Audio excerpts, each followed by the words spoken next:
মানে যদি তুমি আমাকে জিজ্ঞেস করো যে রাজীব দা, আমার একটা এরকম কেস চলছে। আমার মানে এরকম একটা কোচিং ইনস্টিটিউটে বা স্কুলে বা কলেজে এরকম একটা আমার কেস হয়েছে। মানে সেই ম্যাডনেস বলতে যেটা বোঝায় যে একটা মেয়ে আছে, সে মেয়েটাকে দেখে বা একটা ছেলেও হতে পারে, দেখে মানে তার হাসি দেখে, তার কথা বলা, তার সেই মিষ্টি মুখ, সে যখন রাস্তা দিয়ে যায়, যখন তাকায়, মানে এইসব যে ম্যাডনেস গুলো দেখে না একটা, বিশেষ করে যখন সে চোখে চোখে তাকায়, এত একটা ভেতরে একটা ভাইব্রেশন তৈরি হয়। হ্যাঁ, কি করে বুঝতে পারছেন, তাকে বলবো কি আদৌ, মানে তাকে কি আমি প্রপোজ করব কি করব না। হুম। এইখানটা আমি একটা প্রবলেমে পড়ে যাচ্ছি যে এটা করলে ভুল হয়ে যাবে না তো, বা এটা কি আমার পক্ষে আরো হেল্পফুল হবে। তো এই টাইপের কোশ্চেন্স, বা সাপোজ ধরো অলরেডি মানে এরকম ব্রেকআপ হয়ে গেছে, বা হয়তো আমার কথা শুনে আজকে যারা রিলেশনশিপে আছে হয়তো অনেকে ব্রেকআপ হতেও পারে। হ্যাঁ, তো এরকম একটা ওভারঅল থিং, মানে ফাইনালি সে একই কোশ্চেন, ইজ ইট হেল্পফুল না হার্মফুল। যদি বলো আমাকে এরকম টাইপের কথা, মানে মানে কি বলতো, এই সময়টা না খুব একটা ইম্পর্টেন্ট সময়। এই জন্যই বলছি না শুধুমাত্র কেরিয়ার তৈরি করতে, প্লাস এই সময়টা এতটাই আমাদের জাস্ট ফ্রেশ মাইন্ড। আর ইট ইজ ভেরি অবভিয়াস, মানে সত্যি যখন এরকম কোনো একটা সুন্দরী মেয়েকে বা এরকম সুন্দর ছেলেকে যখন তুমি অ্যাপ্রোচ করতে দেখছো, হ্যাঁ, ইভেন অনেক এরকম ছেলে আছে যে মেয়েটা যে কোনো জায়গায় যাচ্ছে, বৃষ্টি হোক ঝড় হোক, সে তার বাইরে, কোচিং ইনস্টিটিউটের বাইরে বা স্কুলের বাইরে গিয়ে দাঁড়িয়ে আছে। হ্যাঁ, মানে রোমিও জুলিয়র যে ভালোবাসা, সে যখন দেখছে ছেলেটার মধ্যেও, তখন কিন্তু সে তখন তার প্রেমে পাগল হয়ে যাচ্ছে। হ্যাঁ, তো তারপর লাইফ চেঞ্জ। সেরকমই একটা ছেলের ক্ষেত্রেও, যখন একটা মেয়ে, মানে এরকম ক্লাসের বা কোচিং এর একটা মেয়ে যখন এরকম একটা মিষ্টি ভাবে হেসে যখন তার চোখে চোখে তাক রাখিয়ে বা একটা কিছু বললো সেদিকে কথা, মানে তুমি ওই একটা ইন্টারেস্টে বসে আছো যে একদিন কথা বলুক, আমি একটা সুযোগ পাই। হয়তো যেদিনটা তোমার সঙ্গে এমনি একটা নর্মাল কথা বললো, তোমার সারাদিন তার হয়তো জাস্ট, ইউ আন্ডারস্ট্যান্ড মানে এটা কতটাই রিপারকেশন তৈরি করে আমাদের মনে। আর এটার এফেক্ট তো আরো। তো এই জায়গায় এটাই সত্যি ইট is very difficult to control, মানে এই জিনিসগুলো কন্ট্রোল করা না খুব ডিফিকাল্ট মানে। আর এখানে কন্ট্রোল হারানোটাই ইজ ভেরি স্বাভাবিক, মানে খুব স্বাভাবিক হয়। কেননা খুব কম মুশকিল হয়ে যায়। মানে যখনই পড়তে বসি, হয়তো তার হাসিটা মনে পড়ছে, বা কি করে আমি আরো তার সঙ্গে নিজেকে এঙ্গেজ করতে পারবো, কথা বলতে পারবো, মেসেজ করে কোনো বন্ধু বান্ধবের মাধ্যমে, বা রাস্তাতে ওর সঙ্গে মিট করলাম। তো এইগুলো এতটাই মাথার মধ্যে চলতে থাকে, মানে অল দ্য টাইম, 24/7। এরকম যদি তোমার মনে হয় না সে আমার হ্যাঁ বলে দিল, তো এই যে লাভ অ্যাফেয়ার তোমার হতে চলে যাবে বা হচ্ছে, বা এই যে ওভারঅল যে ম্যাটারটা যদি আমি দেখি, এগুলো কন্ট্রোল করা খুব মুশকিল, খুব মুশকিল। মানে ইট ইজ বিয়ন্ড, মানে I mean even cracking engineering আর মেডিকেল। হুম। তো এইখানে থেকে যদি আমি ভালো করে তোমাকে বোঝাই যে কন্ট্রোল মানে এই যে বয়সটা না, এই যে কচি বয়সটা, যদি আমি ভালো করে বলি, একদম জাস্ট ফ্রেশ মাইন্ড, এটা যদি তোমার সুবিধার জন্য একটু ভালো করে বোঝাই, এটা অনেকটা কি বলতো, একদম ধার দেওয়ার নতুন ব্লেড কিনে নিয়ে এসছো তুমি ঘরে, একটা একদম শার্প ব্লেড। সেই ব্লেডটা এতটাই ধারালো, মানে তুমি ওটা যদি ভালো করে ইউজ করো, তুমি অনেক অনেক ভালো কাজ ইউজ করতে পারো। বাট তুমি যদি ভালো করে ইউজ না করতে পারো, দেন তোমার হাত কেটে যেতে পারে। হ্যাঁ, তোমার হাত কেটে গিয়ে অনেক কিছু হয়ে যেতে পারে।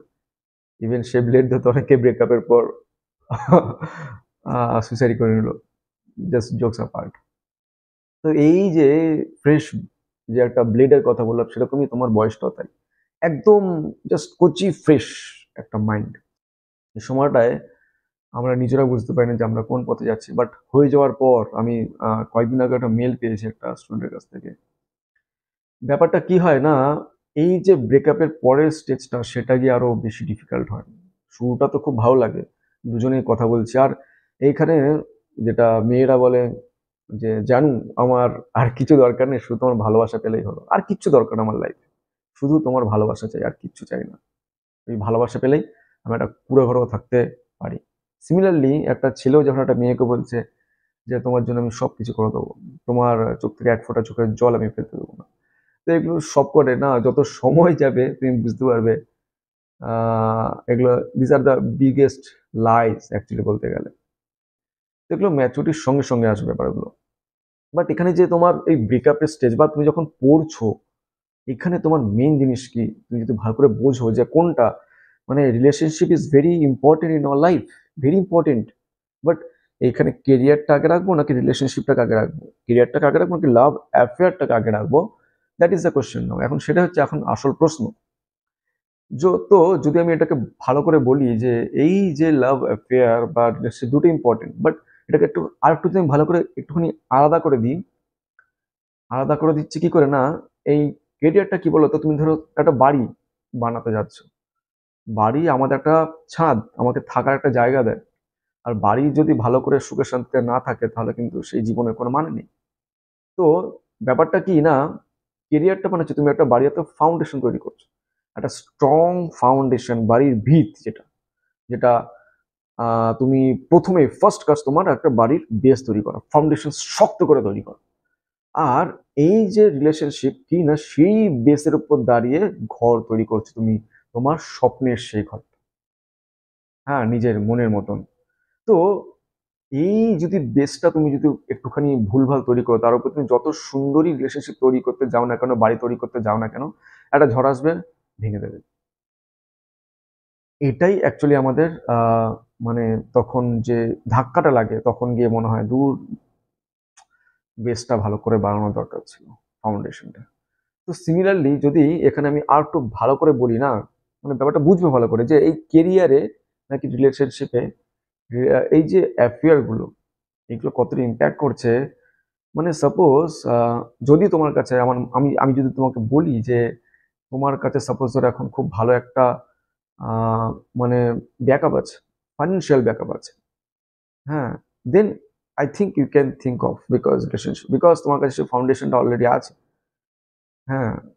বাট আমার মনে হয় যদি তোমার কাছে সেই ব্যাকআপ না থাকে, তোমার কাছে সেই জব সিকিউরিটি, তোমার যদি মনে হয় না এখন আমার জবের কিছুই হয়নি এখনো, দেন আমার মনে হয় না, প্লিজ, মানে এই ট্র্যাপ থেকে দূরে থাকো, এই ট্র্যাপ থেকে দূরে থাকো। মানে এরকম অনেক ছেলেমেয়েরা আছে, আমি ভোরে ভোরে মেসেজ, ইভেন আমার রিলেটিভরা আছে অনেক, মানে জানু জানু করে করে পাগল হয়ে গেছে, বাট যখন ব্রেকআপ হলো ডিপ্রেশনে গেছে, মেডিসিন নিয়েছে, মানে নোংরা অবস্থা, আর ফিরেও আসে না লাইফে। ইভেন কলেজে এসেও মানে ইঞ্জিনিয়ারিং পড়তে পড়তে এমন প্রেমে পড়েছিল, এমন স্বপ্নের পৃথিবীতে চলে গেছে, সে স্বর্গে চলে গেছে, বাট যখন এমন সময় ব্রেকআপ হলো যে তার প্লেসমেন্টটাও ঠিক কথা হলো না। এরকম অনেক অনেক এক্সাম্পলস আছে, ছেলে মেয়ে দুজনেই মানে খুব বাজে রকম ভাবে তাদের কেরিয়ারে ফেসে গেছে। তো এটা একটা খুব সাইড মানে ইম্প্যাক্ট, মানে কি বলে এটা একটা বললাম না, সে ব্লেডের মতন, ভুল করে ইউজ করলে হাত কেটে যেতে পারে নিজের। তো যদি তোমার মনে হয় যে না তোমার কাছে জব সিকিউরিটি আছে, তোমার কাছে ফাইন্যান্সিয়াল একটা স্ট্রং একটা ক্লিয়ারিটি আছে, then you can think of, আমার মনে হয়। আদারওয়াইজ এই লাক্সারি ব্যাপারটাকে ইনিশিয়ালি আমি লাক্সারি বলবো এটাকে, কেননা বেসি যদি ফাউন্ডেশন ভালো না হয়, হ্যাঁ, মানে ব্যাপারটা কি বলতো, মানে এই যে ডিস্ট্রাকশন গুলো হবে না তোমার, মানে ইভেন আমরা অলরেডি অনেক ভিডিও দেখি কি করে ফোকাস বাড়ানো যায় পড়াশোনাতে, প্রোডাক্টিভিটি বাড়ানো যায়, কেন এতটা কম্পিটিশনের মার্কেট এখন, তার মধ্যে তুমি যদি এরকম প্রেম করে মানে কি করে যে তোমার রাতের ঘুম উড়ে যাবে, মানে এইগুলো জাস্ট, মানে তুমি নিজেও কন্ট্রোল করতে পারবে না। এতটাই ডিস্ট্রাকশন বেড়ে যাবে। মানে একটা মোমবাতির সে গল্প আছে যে, ভালো করে শুনে কিন্তু, মোমবাতির সে গল্প আছে যে তুমি যখন তোমার কষ্টের সময়, সাপোজ তোমার বাড়িতে কারেন্ট চলে গেছে, খুব কষ্টের সময় একটা, তুমি একটা মোমবাতি জ্বালিয়ে পড়াশোনা করছো, হ্যাঁ, তো খুব ভালো পড়াশোনা, মোমবাতির ফোকাসে না খুব ভালো পড়াশোনা হয়, খুব ভালো পড়াশোনা হয়। তো তখন হট করে তুমি কি করলে, সব ভালো চলছিল, বাট তুমি কি করলে, একটা গরম লাগছিল, কষ্ট হচ্ছিল, তো কি করলে, জানলাটা খুললেন একটুখানি হাওয়ার জন্য, but the moment you open the, হাওয়া আসলো, মোমবাতি নিভিয়ে দিল। তুমি মোমবাতির যে শিখাটা ছিল সেটা অ্যাকচুয়ালি তোমার স্বপ্ন ছিল, বাট তুমি যখনই ওই জানলাটা ওপেন করলে, মানে কি তুমি ডিস্ট্রাকশনটাকে ওপেন করে দিলে লাইফে, ওই স্বপ্নটা নিভিয়ে দিল। এরকম করে অনেক অনেক ছেলে মেয়ের লাইফে সে স্বপ্ন নিভেছে। আমি এত এক্সাম্পলস আছে, মানে আমি তোমাকে দেখাতেও পারি। মানে অ্যাকচুয়ালি ভুলটা কোথায় হয়, ভুলটা হচ্ছে আমাদের প্রথম থেকেই ভাবি আমাদের কেরিয়ারটা আমার ভালোবাসার জন্য, মানে বলে না যে তুই শুধু আমাকে একবার হ্যাঁ বল দেখ, আমি এত পড়াশোনা করব, সবকিছু আমি এক করে দেবো, পৃথিবীটাকে আমি তোর হাতের মধ্যে এনে দেবো। এই যে কথাগুলো না, এই কথাগুলো আর কি হয় না, তোমার মনের মধ্যে মনে হয় কি, এবার আমি পেয়ে গেছি তোকে, চল এবার করেই চল। বাট দ্য মুভমেন্ট ব্রেকআপ হলো, তো তোমার প্রথমেই স্টার্টিংটাই ভুল ছিল যে তুমি তোমার কেরিয়ারটা তৈরি করছিলে ভালোবাসার জন্য।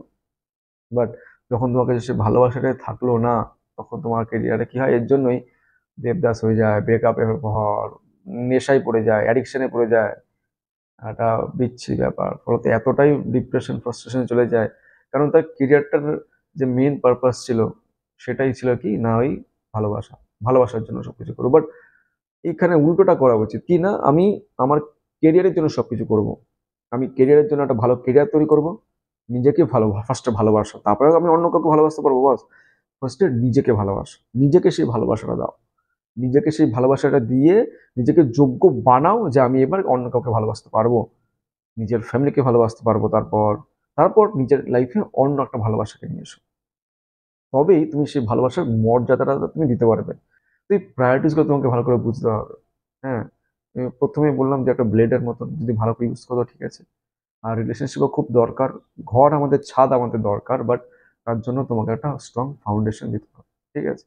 আই হোপ তোমাকে আমি কিছু হেল্প করতে পারলাম আমার এই একটা ইনসাইটের মাধ্যমে। স্টিল যদি তোমার মনে হয় ব্রেকআপ হয়ে গেছে বা এরকম খুব ক্রিটিক্যাল টাইম যাচ্ছে, then please contact me, 1:1 video interaction করবো আমরা, উইল ডিসকাস এভরিথিং প্রাইভেটলি। হ্যাঁ, তার জন্য তোমাকে আমার দ্য বং সায়েন্টিস্ট .in ওয়েবসাইটে গিয়ে আমাকে একটা রিকোয়েস্ট করতে হবে, ঠিক আছে। তাহলে আমরা কথা বলতে পারবো, ঠিক আছে। চলো, তাহলে আজকে এখানেই, আবার কথা হবে, দেখা হবে নতুন কোনো ভালো ভিডিও নিয়ে, ভালো টপিক নিয়ে, যেটা তোমাদের অনেক হেল্প করবে। See you guys.